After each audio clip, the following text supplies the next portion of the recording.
ఆ ప్రాంతానికి పాటించవలసిన మంత్రులు చెప్పాలి, ఎమ్మెల్యే చెప్పాలి, ముఖ్యమంత్రి చెప్పాలి. ప్రభుత్వ భూములను ప్రైవేటు పేదల భూములను లాక్కొని వెంచర్ల పేరుతో, బంపర్ ఆఫర్ల పేరుతో స్కీములు నిర్వహించే మీ పార్టీ నాయకుల యొక్క ఈ దొంగ వ్యాపారాలను మీరు సమర్థిస్తారా? మీరు అడ్డుకుంటారా? ప్రజాసంబంధంగా ఆందోళన చేస్తున్నటువంటి వెంకటరమణారెడ్డి గారిని, ఇతర కౌన్సిలర్లను, భారతీయ జనతా పార్టీ నాయకులను వెంటనే బేషరతుగా విడుదలగా చెప్పి ఈ ఆరోపణల మీద, ఈ దొంగ వ్యాపారాల మీద రాష్ట్ర ప్రభుత్వం వెంటనే స్పందించాలి, దీని విచారణ జరపాలి, పేదల భూములు పేదలుగా పేపాలి. వారు ఉసురు వేసుకోకండి. పెద్ద భూస్వాములు కాదు, ఎకరాలు లేవు, వాళ్ళ కుటుంబ పోషణ కోసం వాళ్ళు వ్యవసాయం చేసుకుంటున్నారు.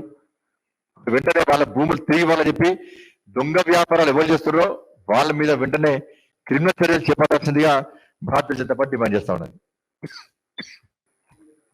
అది కరెక్టే చెప్పాలి కేసీఆర్ గారు, ఇది ఏం తప్పు చేయాలని చెప్పాలి. మేము చెప్పేదని తప్ప అని చెప్తే దానికి తప్పకుండా మేము ఆధారాలు ఇస్తాం. దాంతోపాటు 8 సంవత్సరాల మోడీ గారి పాలనకు సంబంధించి సేవ, సుపరిపాలన, గరీబ్ కళ్యాణ్ పేరుతోని ఈ నెల 14వ తారీఖు వరకు కూడా భారతీయ జనతా పార్టీ దేశవ్యాప్తంగా అనేక రకాల కార్యక్రమాలు తీసుకుంటున్నది. తెలంగాణ రాష్ట్రంలో కూడా ఈ రోజు నుంచి అనేక కార్యక్రమాలు తీసుకుంటున్నాం.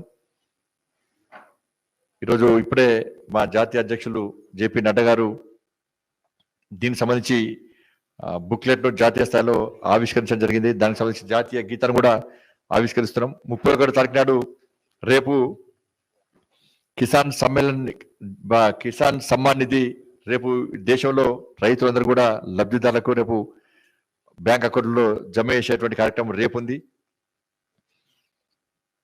అదేవిధంగా రకరకాల కార్యక్రమం 14వ తారీఖు వరకు కూడా అనేక రకాల కార్యక్రమాలను నిర్వహించబోతున్నాం.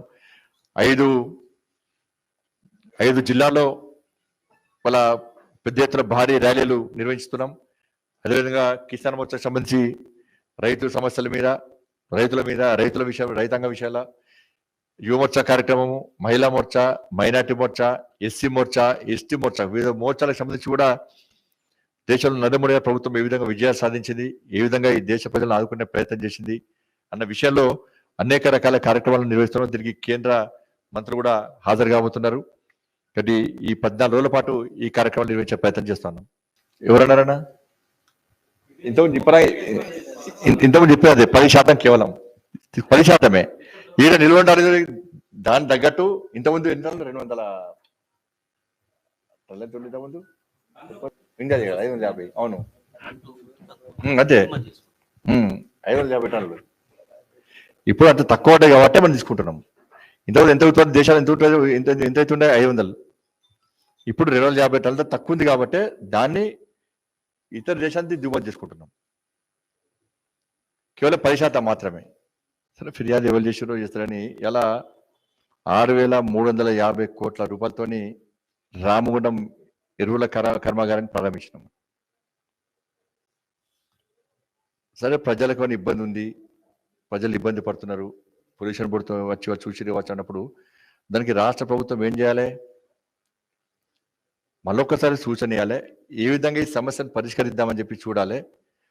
ఈ ఎరువుల కర్మాగారం ప్రారంభించి అదేవిధంగా, ఎందుకంటే ఇప్పుడు స్టార్ట్ మళ్ళీ కోతలు మళ్ళీ పంట వేసుకుంటారు, మళ్ళీ ఇప్పుడు మళ్ళీ అవసరం ఉంటుంది. కానీ దాన్ని ఏ విధంగా సమస్య పరిష్కారం చూపెట్టాలి, సమస్య పరిష్కారం చూపెడదామని చెప్పి ఆలోచించి చేయాలి.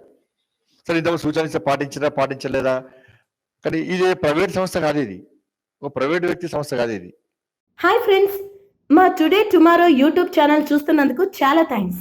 మరిన్ని లేటెస్ట్ వీడియోస్ కోసం వెంటనే సబ్స్క్రైబ్ చేయండి. అలాగే ఈ బెల్ ని కూడా రింగ్ చేసేయండి. మా నోటిఫికేషన్స్ అన్ని మీ మొబైల్లో వస్తాయి. అలాగే మా వీడియోస్ మీకు నచ్చితే లైక్ చేయండి, షేర్ చేయండి, నచ్చకపోతే కామెంట్ చేయండి.